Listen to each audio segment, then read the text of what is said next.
ইয়া বুনাইয়া লা তুশরিক বিল্লাহ। লুকমানে হাকিম বলে ইয়া বুনাইয়া লা তুশরিক বিল্লাহ। এক নম্বর উপদেশ হলো লুকমানে হাকিম বলেন ইয়া বুনাইয়া, হে ছেলে, হে বাচ্চা, হে পুত্র, লা তুশরিক বিল্লাহ, তুমি আল্লাহর সাথে কখনো কাউকে শরীক করবা না। এক নম্বর উপদেশ কি? আল্লাহর সাথে কাউকে কখনো শরীক করবা না। কেন শরীক করবা না? এরপরে যে আল্লাহ তাআলা বলেন ইন্নাশ শিরকা লাযুলমুন আযীম, কারণ ইন্নাশ শিরকা লাযুলমুন আযীম, নিশ্চয় ওই শিরিক লাযুলমুন আযীম, বড় জুলুম, বড় জুলুম। লুকমানে হাকিম বলেন ইয়া বুনাইয়া লা তুশরিক বিল্লাহ।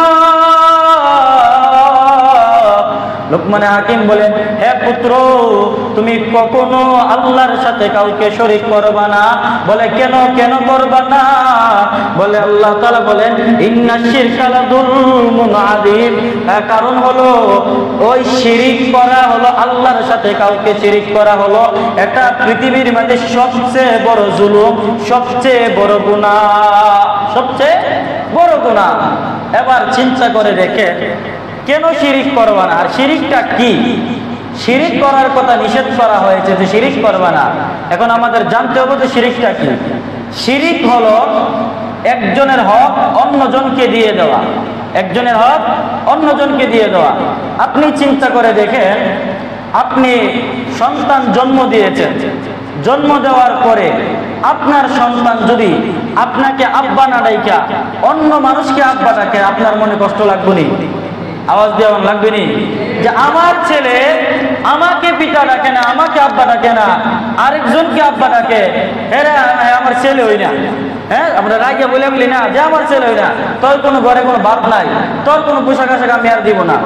চিন্তা করে, মানে নিজের পেস্টিজে লাগে, এটা নিজের কেরিয়ার মধ্যে লাগে যে আমি এত কষ্ট করে লালন পালন করি, সব কিছু এর ভরণ পোষণ আমি দেই, এরে আমি খাওয়াই, এরপরেও যদি আমার আব্বা ডাকে না, আরেকজনের আব্বা ডাকে, এটা তো একটা জিনিস। আরেকজনকে যদি সরাসরি অন্যজনের আব্বা ডাকে, এটা তো শরীরে লাগে হয়। তাছাড়া যদি মনে করেন ছেলেকে, সন্তানকে সুন্দর করে লালন পালন কইরা বড় করছেন, বড় করার পরে বিয়ে করাইছেন, বিয়ে করানোর পরে যদি একদিনও আপনারা বাপ না দেয়, শ্বশুরেরই মনে করেন সারা জীবন আব্বা ডাকে, আপনাকে যে পরিমাণ আব্বা ডাকে এর চেয়ে ডাবল পরিমাণ আব্বা শ্বশুরের ডাকে, তাহলে আরো মনে কষ্ট লাগবে নি? কইব কি যে আর এত কষ্ট করে লালন পালন করে বড় করলাম, আজকে বিয়ে করে আরেক বেটারে বাপ ডাকে, বিয়ে করে আজকে আমাকে বুইলা গেছে, এখন আজকে আর আমাকে বাপ ডাকে না, আমাকে পিতার মর্যাদা আমাকে দেই না। একটা হলো বিয়ে ছাড়া যদি অন্যকে বাপ ডাকে তো প্রেস্টিজে লাগে, বিয়ের পরেও যদি শ্বশুরকে তো বাপ ডাকে, এমনই বাপ ডাকন যা, এরপরেও যদি পিতার মর্যাদার চাইতে শ্বশুরকে বেশি মর্যাদা দেয়, তারপরে কিন্তু নিজের গায়ে লাগে। লাগে কিনা বলেন? আওয়াজ দিয়ে বলেন না, লাগে কিনা?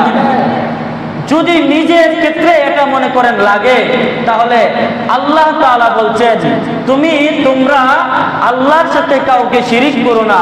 অর্থাৎ সেজদা দেওয়ার একমাত্র স্থান হলো মসজিদ।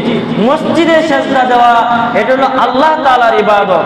মসজিদে সেজদা না দিয়ে যদি আপনি মাজারে গিয়ে সেজদা দেন, মসজিদে গিয়ে সেজদা না দিয়ে যদি আপনি অন্য কোথাও গিয়ে সেজদা দেন, যে ইবাদতগুলা আল্লাহর সাথে মিল, ওই ইবাদতগুলা, যে ইবাদতগুলো একমাত্র আল্লাহ তাআলাই প্রাপ্য, এই ইবাদতগুলো যদি আপনি আল্লাহ তাআলাকে না দিয়ে, আল্লাহ তাআলার ইবাদতগুলি না করিয়া যদি মাখলুককে আল্লাহ তাআলার সমপরিমাণ মনে করেন, মাখলুককে যদি আপনি মনে করেন মাখলুকে আমাকে সন্তান দিতে পারবে, বাবা আমাকে সন্তান দিতে পারবে, বাবা আমাকে ধন সম্পদওয়ালা বানাইতে পারবে, বাবা আমাকে রিজিক দিতে পারবে, বাবা আমাকে হায়াত দিতে পারবে, বাবা আমাকে ধনী বানাইতে পারবে, বাবা আমার বিপদ তরাইতে পারবে, এরকম ধ্যান ধারণা আকীদা যদি কোনো ব্যক্তির ভিতরে থাকে, ওইটাকে শিরিক বলে। ওইটাকে কি বলে? শিরিক বলে। ওইটা করা যাবে? ওইটা করা যাবে না। আপনি যদি ওইটা করেন, নির্ঘাত আপনি মুশরিক হয়ে যাবেন।